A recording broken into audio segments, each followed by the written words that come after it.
Back at Dante Rivera BJJ here in New Jersey, and I talked to Luke Fernandez and Jerry Leshy tonight. Both of those guys coming off a win at Cage Fury 117, and now I'm with Nick Galanti, and the reason I bring up those guys coming off a win is because you're coming off of a very tough loss, right? A tough decision loss, and it's a lot harder to do a post-fight interview off of a loss than it is coming off of a win. So hats off to you, man. Respect.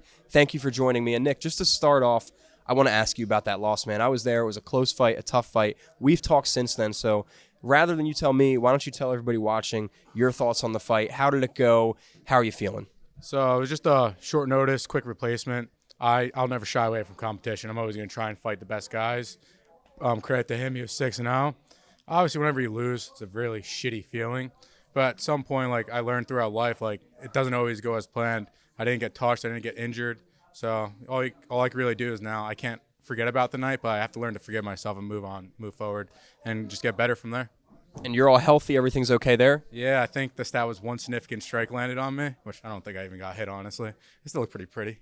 You look good, my man. We can attest. Nick looks great. And, again, sorry about the loss, man, but it was an honor being there in person, and it was a very exciting fight nonetheless. And coming off that loss, I know your maybe plans you were thinking about going pro. Does that plan change? Do you want to get another amateur fight in now? What's the deal there? So my whole thing is I don't stress too much on what happened in life in the past. It is what it is. You can't really fix it. So I really believe everything happens for a reason. Maybe like the greater scheme of things is I wasn't ready to turn pro. So I think maybe go back, learn from my loss. There's little things that I think if I adjust, like not jumping guillotine in the third round, I possibly win that fight.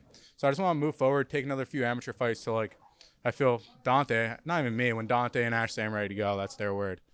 And you're already back in the gym. You're already, I mean, you might be down about the fight, but you seem to be in good spirits, to me at least. So how quickly did you turn that around, and why did you feel it was important to get back in the gym so fast?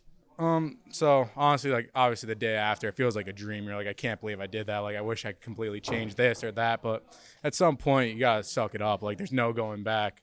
So I took a little bit of time off just to reset. 'Cause I was in camp since January. So like I think you need to really mentally reset sometimes because fight camp takes a lot out of you. And I came back and what am I gonna do? This is all I do. I quit my job to fight, so I don't have any other choice but to make it. So I just gotta get better from here and keep grinding. And is there a plan? Is there a date in mind? Is there any timetable of when you'd like to get back in there? I wish I could fight next week, honestly, bro. Like, I'm healthy. I didn't get punched once. So, like, if I could fight next week, I would. But then again, it's all up to Dante and Ash. When they said, we want you to fight, I'm game. I'm there. I'll fight whoever. I really don't care at this point. I feel like I fought who's who of the amateurs at this point. Absolutely. I mean, you're fighting, I believe, 5-0 or 6-0 guys on an amateur scene. That's not easy competition. And something that is rumored to be coming up is, I think, a doubleheader, potentially, Fury grappling card. I know you are a Fury grappling vet, having beaten some UFC talent in the past. If that is a thing, May 20, I don't remember the dates, but if that is a thing, would you like to possibly get back on those? Fuck yeah. So, like, I originally started with jiu-jitsu for 6 months before I even started training MMA. So, like, that's really my true love, like my first love in this game and started my obsession. So if they want to throw me on that, I'm more than willing and very happy to do it. I just want to compete, man. Like, I love the thrill, the doubts you have, and like everything, the highs and lows that come with competing. Like, that's what I do this for, is for competition. That's what gets me going. It's my drug. And, you know, even though the night didn't go your way at the end of the decision, was it still nice to have the entire Dante's squad, your entourage, your support team there? Did you feel that in the octagon?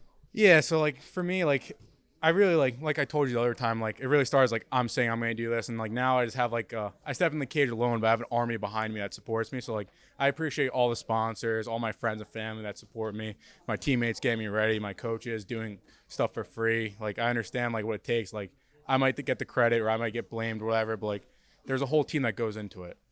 So I'm just thankful for everyone.